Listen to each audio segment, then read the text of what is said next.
Leonardwood, Missouri, I didn't know quite what to expect. My grandmother, being the woman that she is, became my own kind of personal historian and tour guide, I guess, of the area, and she sent me dozens and dozens of emails of articles of things to do and fun facts of the area, and that kind of inspired me to do a little of my own research. I found out that the nickname for this post was Fort Lost in the Woods.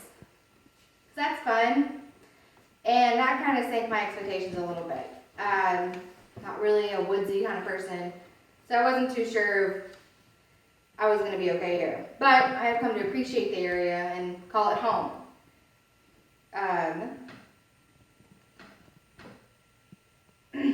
I'm sure everyone remembers when you drive through the front gate, the MPs tell you maneuver support starts here. Well, have you ever wondered why maneuver support starts here? The other day I was going through post, and for the first time in 3 years, I actually thought about it. And that sort of inspired the speech.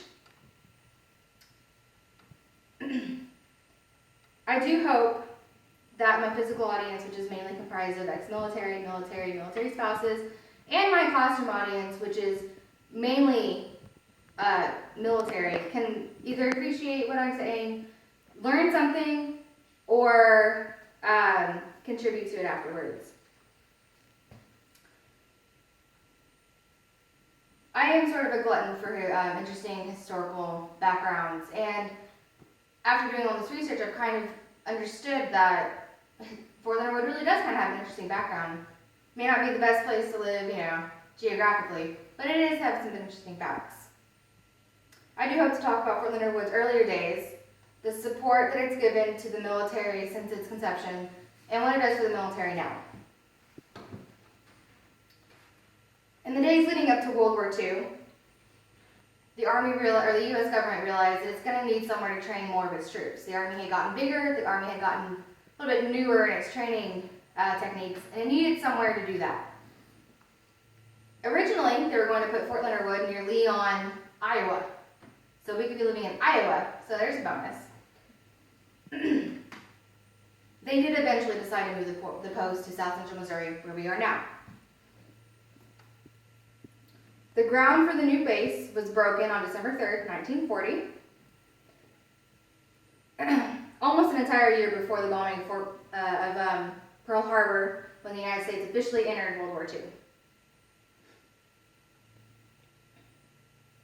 The base was named for Major General Leonard Wood, who served his country for 40 years.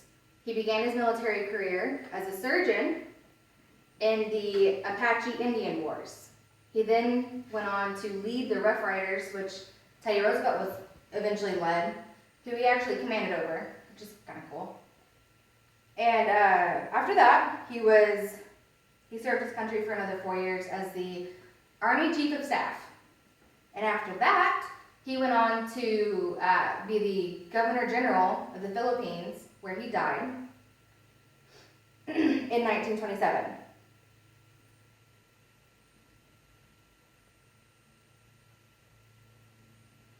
Construction began June 1940, it ended in 1940. Whenever it had ended, there was a total of 1,600 plus buildings and cost over $37 million to complete. So back then, that was a lot of money. It's a lot of money now, but back then it was even more money. In the time between, the first group of soldiers to be trained here was the 6th Infantry Division, known as the Sightseeing 6th. And after World War II, they weren't really sure what the post's fate was going to be. They decommissioned the post due to lack of training in 1946. And what I thought was kind of cool during my research is I learned that a cattle rancher from Oklahoma actually got leased the land to graze his cattle from 1946 to 1950. So, kind of interesting.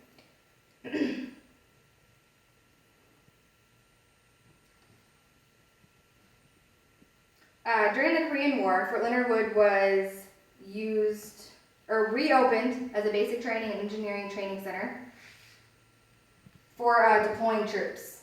It got a new title, the Army Training Center for Engineers, and with the new fancy title came new fancy buildings, used for trainings, barracks, and family housing. When the Cold War came along, they were yet again unsure of the fate of the base. But as it came out, they actually figured they would need a lot of soldiers for the Cold War, not knowing exactly what kind of military base they would kind of need for that kind of war. And it became a permanent duty station in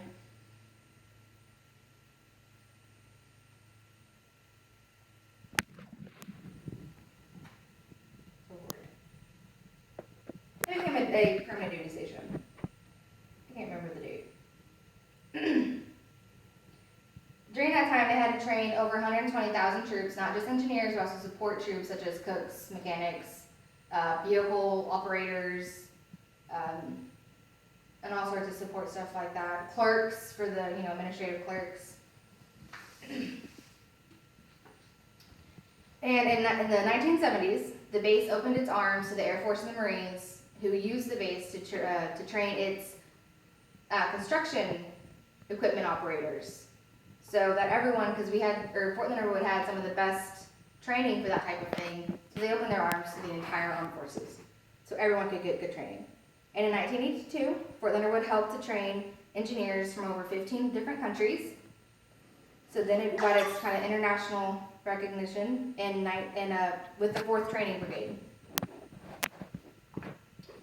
Fort Leonard Wood is now home to 3 schools: the Engineer School, the MP School, and the Chemical School. The Army Engineer School was moved to Fort Leonard Wood from Fort Belvoir, Virginia, in 1985. And when it did so, at the time, training for all the engineer ranks were done all over, for different ranks, they were done all over the country. Whenever they moved to Fort Leonard Wood, all ranks, enlisted, non-commissioned officers, warrant officers, and officers were all trained on Fort Leonard Wood, which was the first time that had ever happened for any MOS. So that was kind of a little helpful. They're all done with the same training, they all understood the same things. It was good.